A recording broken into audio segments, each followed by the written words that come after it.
你有多久没有好好看过自己的内心了？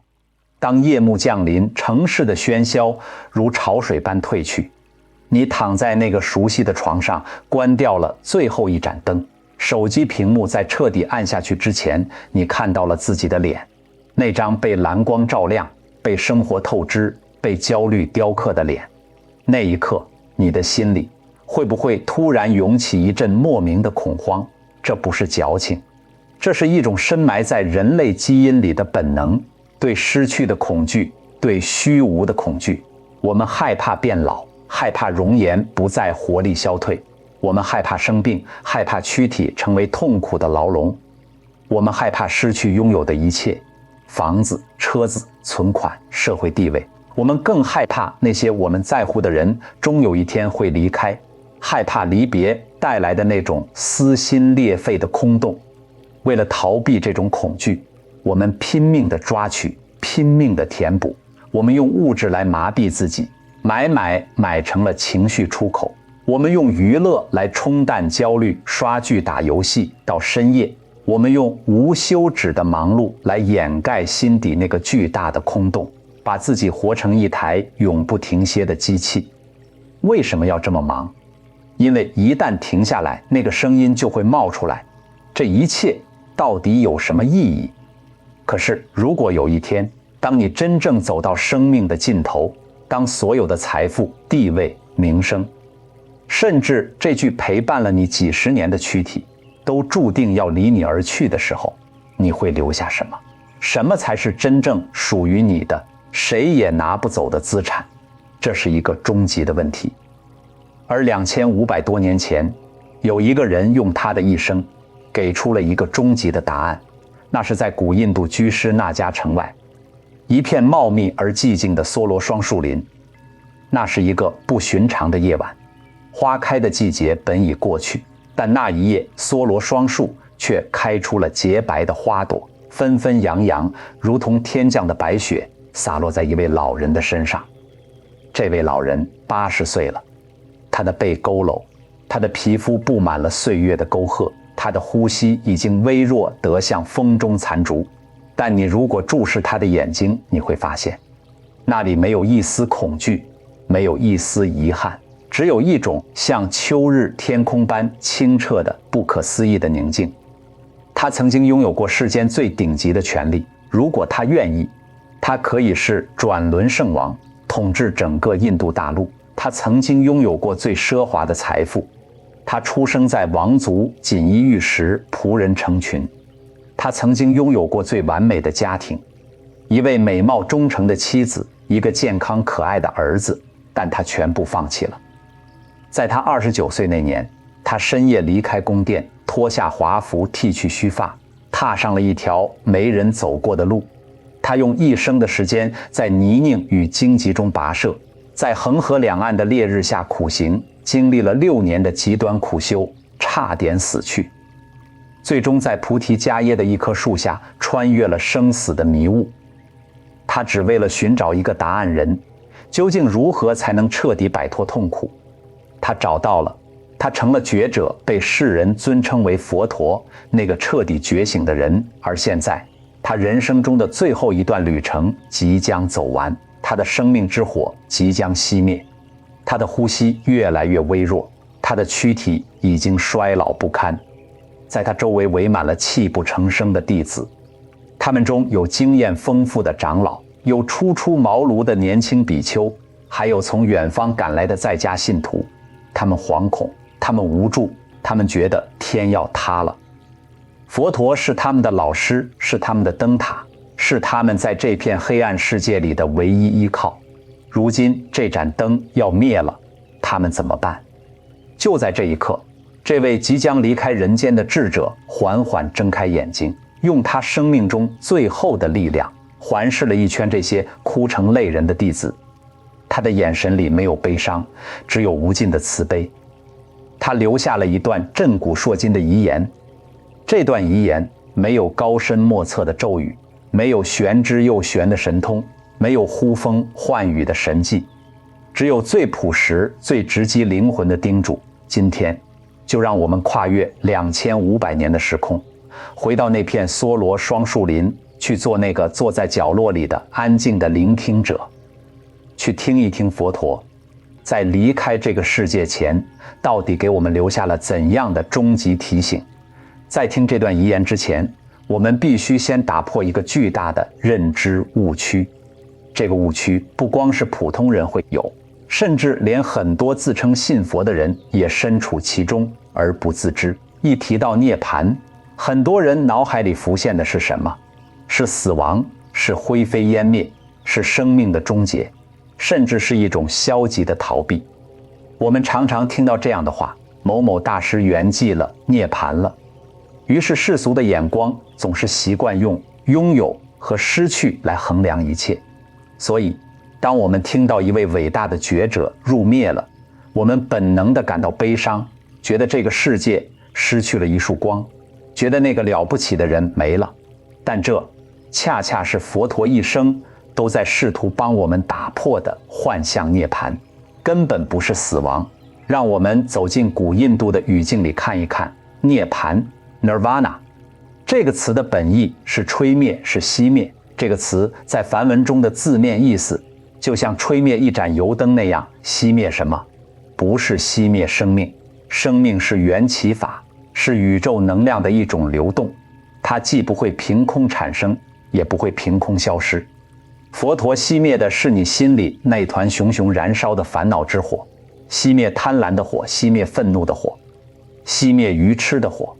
这三把火，佛经里称为贪嗔痴三毒，它们才是真正让我们痛苦的根源。想一想，你上一次生气到浑身发抖是为什么？你上一次因为得不到某样东西而辗转反侧是为什么？你上一次因为被人误解而彻夜难眠是为什么？那些痛苦真的是别人给你的吗？还是你自己心里那把叫做自我执着地火被人家的扇子拨弄了一下？当这些火被彻底熄灭后，剩下的不是虚无，恰恰相反，剩下的是一种极致的清凉，一种绝对的不被任何条件束缚的自由，一种不再被任何外物所牵绊的宁静。就像暴风雨过后的海面，像被风吹散的乌云露出的万里晴空。所以佛陀的涅槃不是他抛弃了这个世界，也不是他被消灭了，而是他向世人做最后一次，也是最震撼的一次现身说法。他用自己肉身的衰败和消亡来作为一种教学工具，你听懂了吗？他用这具苍老、病痛、即将散去的身体，清清楚楚地告诉你，看，这就是无常，连我的身体都会朽坏，连我这颗修行了一世的觉悟之躯，都挡不住时间的消磨。这世间还有什么是不变的？还有什么是你真正能抓得住、带得走的？我们现代人最大的痛苦根源就在这里。我们生活在对常的幻觉之中，我们总以为青春会常驻，所以我们拼命护肤、医美、健身，试图留住时间的脚步。当第一根白发出现，当第一条皱纹爬上眼角，我们内心深处的焦虑就爆发了。我们总以为财富会永远好运能一直伴随，所以我们把全部身家压在股市、房产风险极大的项目上，当泡沫破裂那一刻，世界就崩塌了。我们总以为爱人会一直陪伴健康，会理所当然。我们把所有的心血都倾注在建造一座座看似坚固的沙堡上，却忘了海浪迟早会来，不管这个沙堡建得多漂亮多高，下一波浪过来它就没了。佛陀的涅槃就是一记响彻2500年的警钟，他亲手打碎了自己那尊最完美的雕塑，他的肉身就是为了告诉我们，不要在雕塑上刻字了，去看镜子里的你自己。只有当你真正接受了一切皆会失去，这个属于宇宙的公理，你才能学会如何在不确定的世界里找到那个确定的自己。这个确定的自己不是你的身体，不是你的身份，不是你银行卡的数字，而是那个不管外界如何变化都能保持觉知、保持平静的意识本体。让我们把时间拨回那个夜晚，居士那家的梭罗双树林里，弟子们围成了一个圈，月光穿过树叶的缝隙，洒下斑驳的光影。梭罗双树开出的飞时的白花花瓣纷纷扬扬地落在佛陀的身上，空气中弥漫着一股淡淡的清香。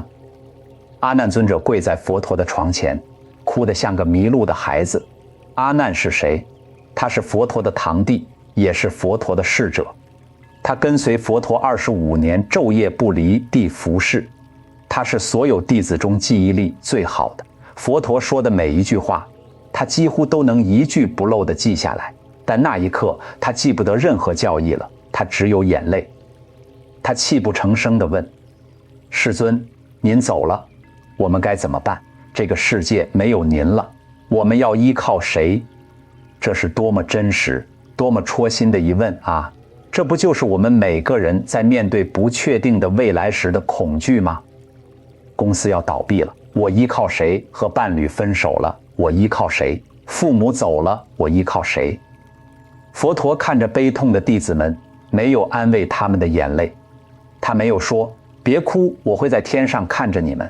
他没有说你们放心，下一任领导我已经安排好了。他给出的是他涅槃前的第一道核心教诲，这道教诲极其硬核。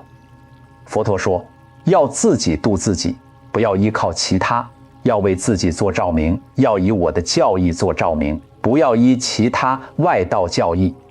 这句话听起来有些冷酷，甚至有些无情。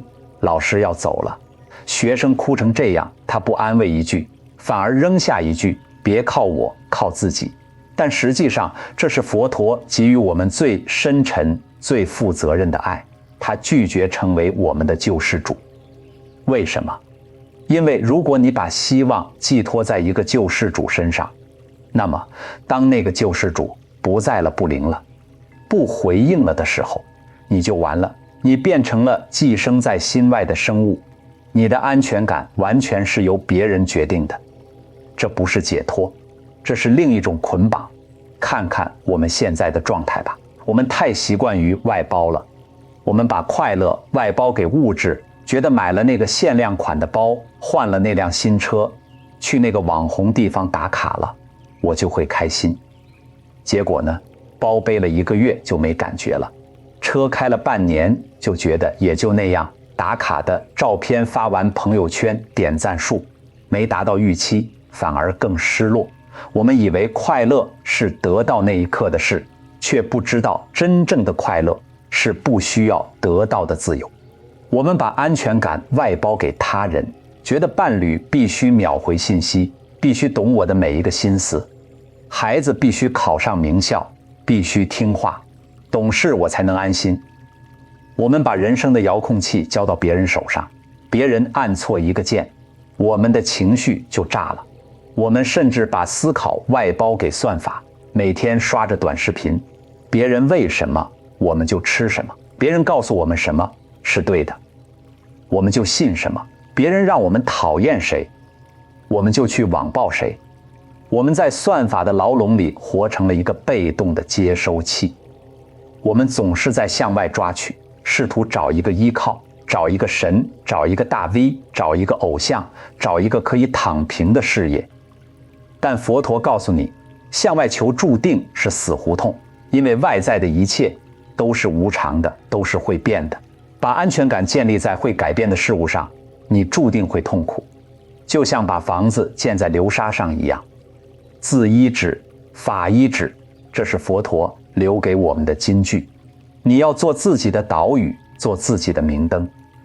当你遇到挫折，当你陷入低谷，当全世界都背过身去不理你的时候，不要指望天上会掉下来一个神来拯救你。你要做的是向内看，去点亮你心里的那盏灯。这盏灯就是你的觉知，你的智慧。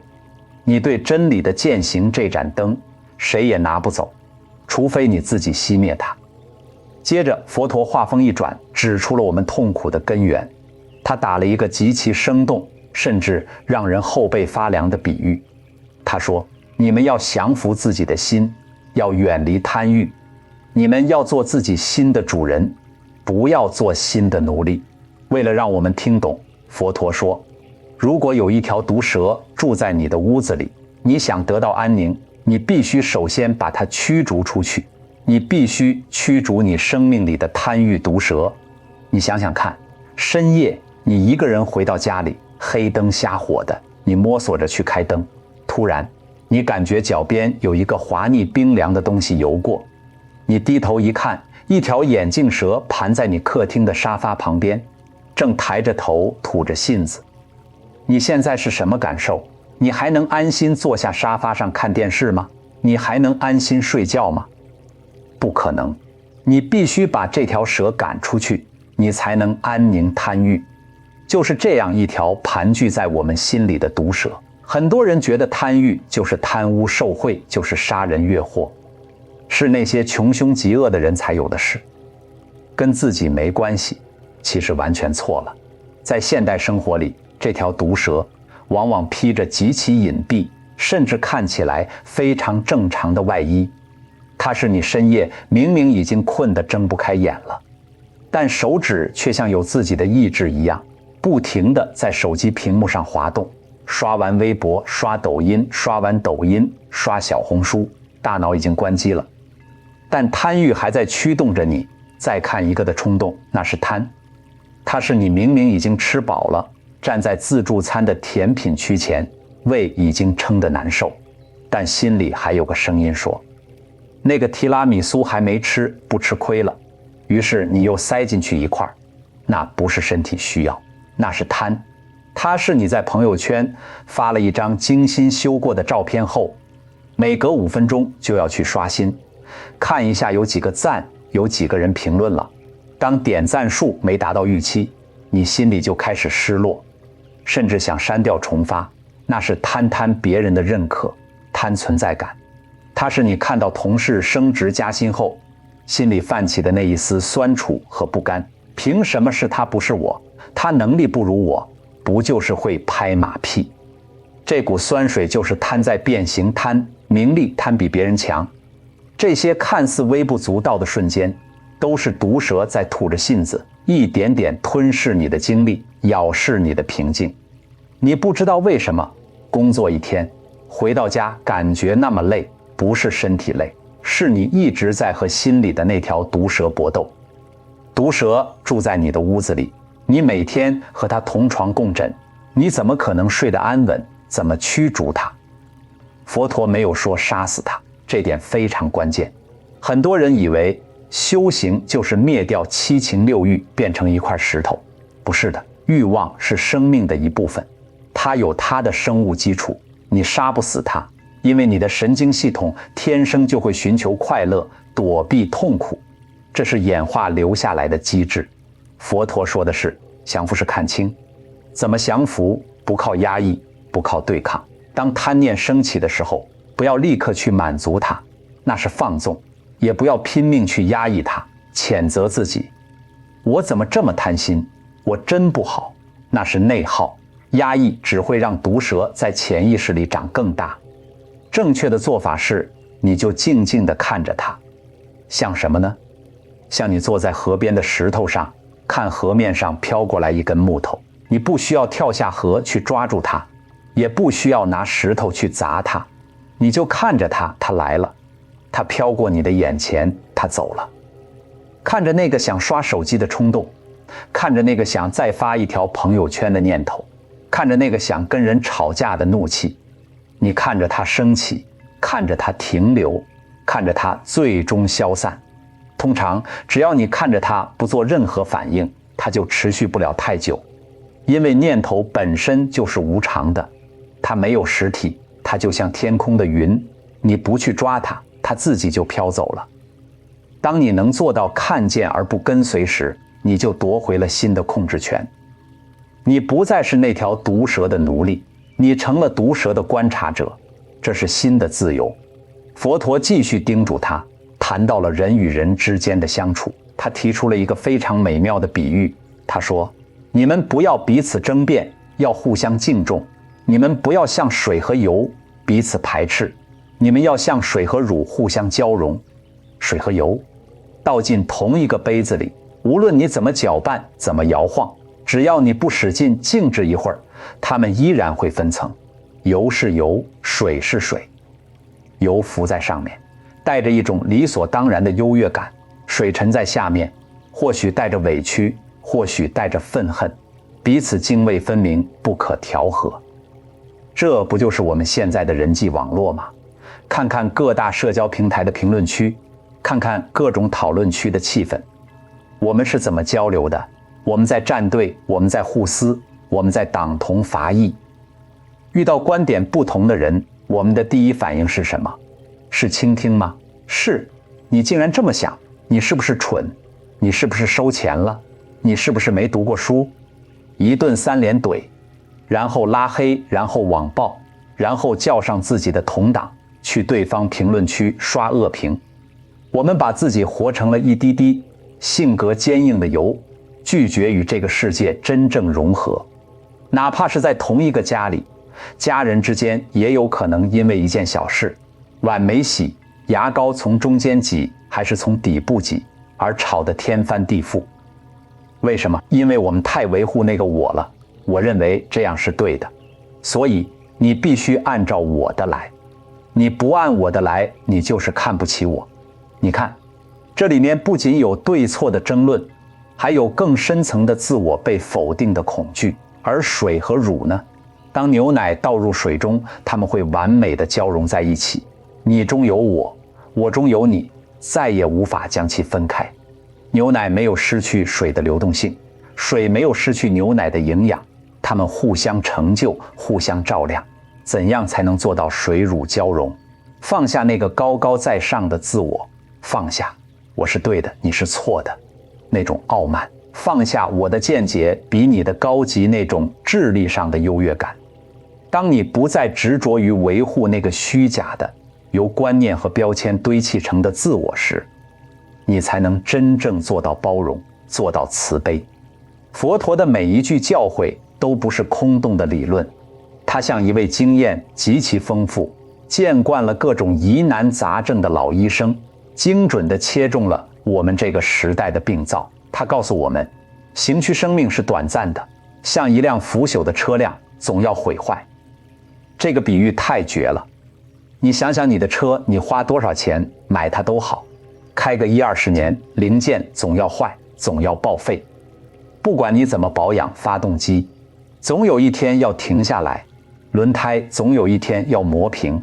我们每天花大量的时间去保养这辆车，去给它喷漆打蜡，换机油，换轮胎，这没有错，身体需要照顾。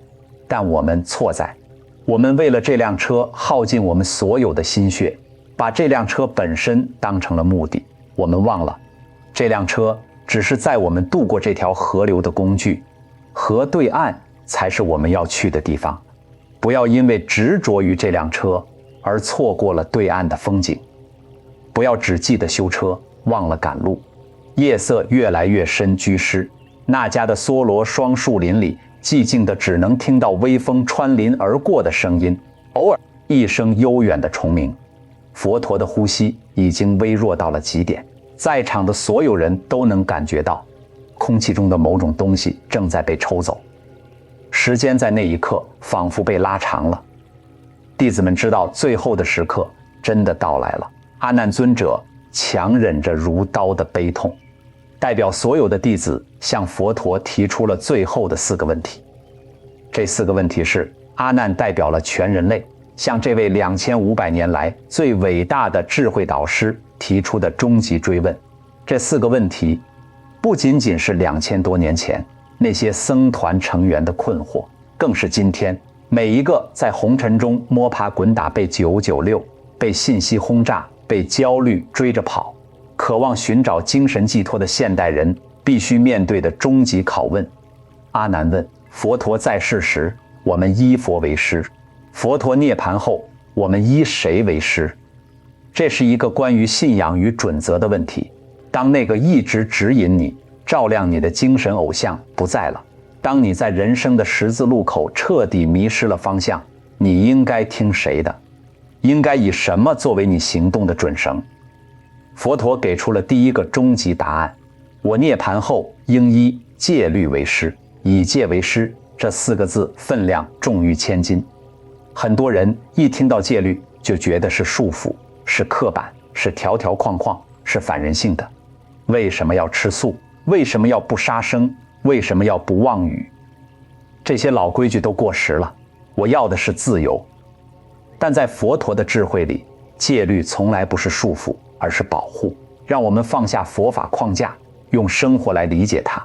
想象一下，你开车行驶在悬崖边上的盘山公路上，弯很急，雾很大，能见度很低，你害怕吗？你当然害怕。但是你看看路边有一道坚固的护栏，这道护栏是束缚你的自由吗？是不让你踩油门吗？是限制你只能走这条路吗？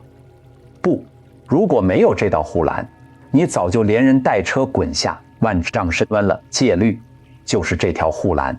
在这个充满诱惑、算法算计、欲望横流的时代里，我们在手机上随便打开一个 app， 大数据就在精准地算计你的弱点，推送你最想看的内容，让你上瘾的，让你焦虑的，让你愤怒的。没有了护栏，你会被带到哪里？你会被你的贪欲和算法联手，带入一个越来越窄、越来越极端的信息茧房。你会失去真正的判断力。以戒为师，就是给自己的人生装上最坚固的护栏。它告诉你哪些底线不能碰，在关键的时刻给你一个可以抓住的把手。不杀生的护栏，让你在愤怒时停下拳头；不偷盗的护栏，让你在贪婪时不伸手；不妄语的护栏，让你在需要说谎来逃避时选择诚实不邪淫的护栏，让你在欲望泛滥时守住对家庭的承诺。真正的自由从来不是想干什么就干什么，那是放纵，不是自由。真正的自由是你不想干什么就有能力不干什么，是一个烟民看着递过来的烟，微笑着说：“谢谢，我不需要。”是一个被惹怒的人深吸一口气，选择转身离开，而不是大打出手。以戒为师，这是佛陀给人类文明留下的最稳健的基石。阿难接着问，几乎带着哭腔：“佛陀在世时，我们依佛陀安住；佛陀涅槃后，我们依什么安住？当外界的风暴袭来，我们的心该放在哪里？”这是一个关于内心归宿的问题。当世界一片兵荒马乱，当生活给你一记重重的耳光，当深夜你独自一人面对房间的天花板，你的那颗扑通乱跳的心该安放在哪里？不能安放在别人身上，不能安放在物质上，那放在哪里？佛陀给出了第2个终极答案：我涅槃后应依4念处安住。4念处听起来很专业，很高大上，观身不净，观受是苦，观心无常，观法无我。很多人在佛经里看到这些词就晕了，觉得这是寺庙里的老和尚才研究的东西，跟我没关系。错了，这4念处是佛陀留给每一个在都市里挣扎的现代人的一套最顶级的、经过2000多年验证的正念认知疗法。我们一个一个拆开讲。第一，观身不净，就是你观察自己的身体。我们每个人对身体都有极大的执着，为了这张脸，我们花多少钱？为了这身材，我们节食抽脂，我们把自己活成了一件需要不断修补的商品。佛陀说，你好好看一看，剥开这层皮里面是什么？是血肉、骨痰、唾屎尿，它每天都在新陈代谢，在衰老，在腐烂。当你真正接受身体本质上的不完美和无常，你就不会再为了多长一条皱纹、多了1、2斤肉而折磨自己了。不是因为身体不重要，而是因为你终于明白，身体是工具，不是主人。第2，观受是苦，观察你的感受。所有的感受，无论是腿舒服的酸胀，还是凌晨3点的焦虑，还是吃了一顿大餐的满足，它们都是什么？都是暂时的，它们会来就会走。快乐来了你狂喜，但它会走；痛苦来了你悲伤，它也会走。问题是我们总是试图抓住快乐不放，拼命推开痛苦。于是我们就在这两种心理动作中精疲力尽。当你观受是苦的时候，不是说感受本身苦，而是摊住感受。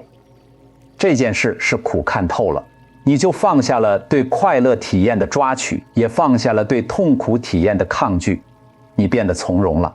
第三，观心无常，观察你的心念。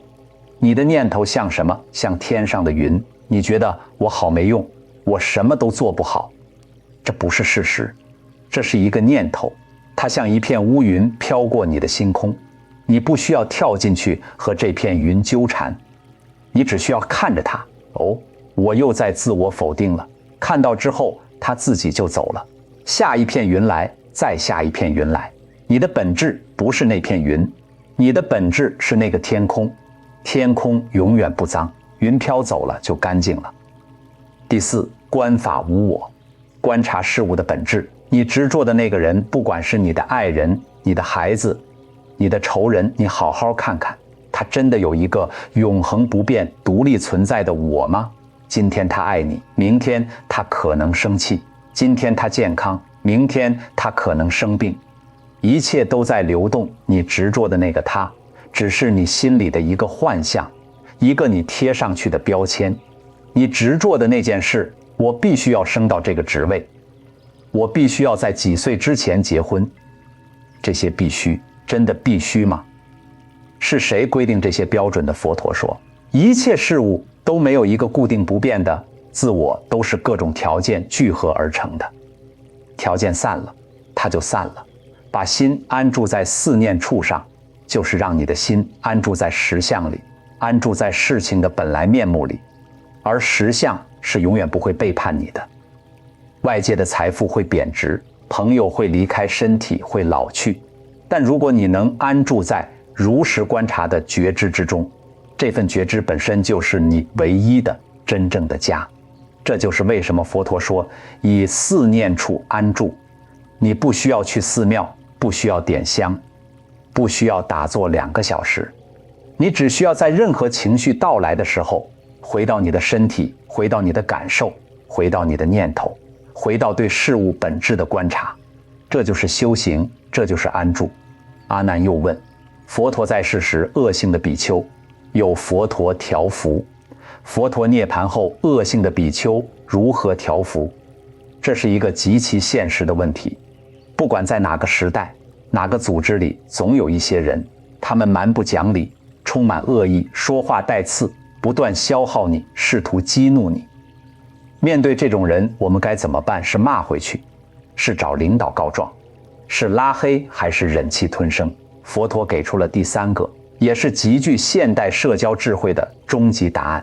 他说，我涅槃后，恶性比丘应默兵制之，默兵沉默的兵器。翻译成大白话就是不理他，不说他，不骂他，不看他的眼睛，不给他任何情绪反馈，把他当成一团空气。这4个字简直是佛陀留给这个网络时代对治戾气的最高心法。你想想，在生活中遇到烂人烂事的时候，我们本能的反应是什么？是争辩，是反击，是试图证明对方错了。我告诉你，为什么我们不能停止争辩？因为我们的我执受不了。当别人说你真蠢的时候，你的自我认同受到了攻击，于是你必须反击。你才蠢，你全家都蠢。你越反击，能量就消耗得越多，你就越被对方牵着鼻子走。但佛陀告诉你，面对恶人，最好的惩罚不是对骂，而是彻底的无视他。不是想激怒你吗？好，我不生气。他不是想看你跳脚吗？好，我风轻云淡。他不是想证明你不对吗？好，我不接话。当他发现他所有的恶意，所有的攻击都像打在一团棉花上一样，毫无反馈，毫无作用的时候，他会怎么样？他会觉得无趣极了。他的整个存在意义就在于激怒你。当你不接招，他的剧本就演不下去了，他就走了，或者他的气焰就自己灭了。默兵制之，不是懦弱，不是忍气吞声，而是最高级别的能量保护机制。你的精力是有限的，你的心是宝贵的，不要把它浪费在跟烂人烂事的纠缠上。你的心是用来觉醒的，不是用来当垃圾场的。把精力留给值得的人和事，把注意力放在自己的成长和清凉上，其他一切莫秉之。最后也是最具有深远意义的一个问题，阿难问：佛陀在世时，佛陀的言教大家一生信解，佛陀涅槃后经典的结集如何叫人起信？这是一个关于真理传承的问题。我们现在站在这里，你活着的时候，我们亲耳听过你说话，我们信你。但500年后、1000年后、2000年后，后人读到所谓的佛经时，他们凭什么相信这是你说的，而不是别人瞎编的？凭什么相信里面记录的东西是真实的？佛陀对这个问题给出了一个极其巧妙的、充满了教育智慧的答案。他说：我涅槃后，一切经典首句应安，如是我闻等正信的句子，如是我闻。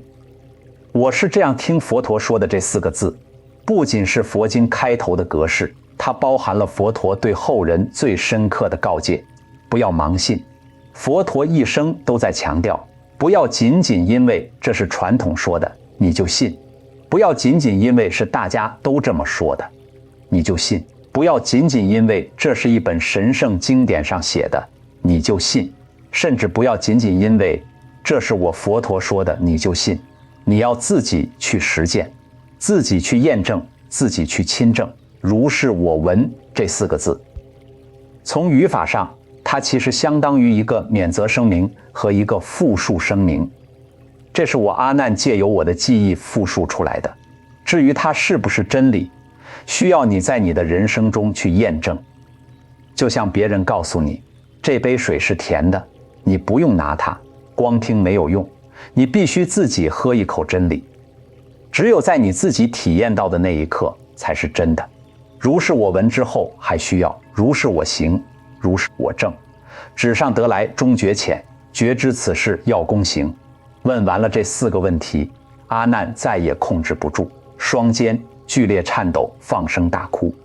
佛陀看着这位跟随了他25年，日夜不离，像影子一样忠诚的弟子，他眼中没有任何责备，只有无限温柔的慈悲。他用极其微弱却又无比坚定的声音说出了他在这娑婆世界的最后一段话，最后一句叮嘱这句话从此化作了2500年时光长河里最振聋发聩的回响：诸行无常，是生灭法，生灭灭，以寂灭为乐，万物皆有坏灭，你们当精进。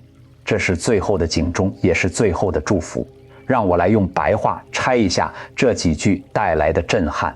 诸行无常，这个世界上一切有条件的存在，一切由因缘和合而成的现象，你的身体，你的情绪，你的关系，你的财富，你的思想，没有一样是恒常不变的，一切都在流动，一切都在生灭，好的会过去，坏的也会过去。这既是令人悲伤的事实，也是带来希望的真相，是生灭法，这就是万事万物的规律，春生秋落，潮起潮退，没有什么能摆脱生灭的规律，你不需要为此而悲伤，因为规律就是规律。就像你不会因为秋天叶子落了而哭它3个月，因为你明白那是自然，生灭灭矣，寂灭为乐。当你深刻地明白了这个规律，不再对抗它，不再试图抓住什么，你终于在心中放下了对场地执着，那一刻生灭的波涛平息了，你体会到了什么？宁静，一种不再被任何变化所惊扰的根本的快乐，寂灭之乐。这不是麻木，不是冷漠，而是彻底的清醒和无畏。万物皆有坏灭，包括你此刻正在阅读这句话的身体，包括你所爱的一切，包括这个地球本身，在宇宙的尺度上也有坏灭的那一天。你们当精进，所以不要再把时间浪费在无谓的悲伤、无谓的贪婪、无谓的争辩和等待上了。趁着这具身体还在，趁着你还有心跳，趁着你的口还能念，脚还能行，意还能思，去精进吧，去觉醒吧，去亲证那个不生不灭的真正的你自己。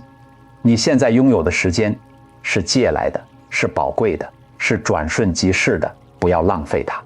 说完这句话，佛陀缓缓闭上了眼睛。梭罗双树间，一切归于寂静。他没有留下任何金银财宝，没有留下任何权力的权杖，没有留下一座宏伟的教堂，没有留下一支军队。他留下的只有一盏灯，一盏用他的觉悟之火点燃，用他的慈悲之油滋养，用他生命的最后余音吹开烟雾的不灭之灯。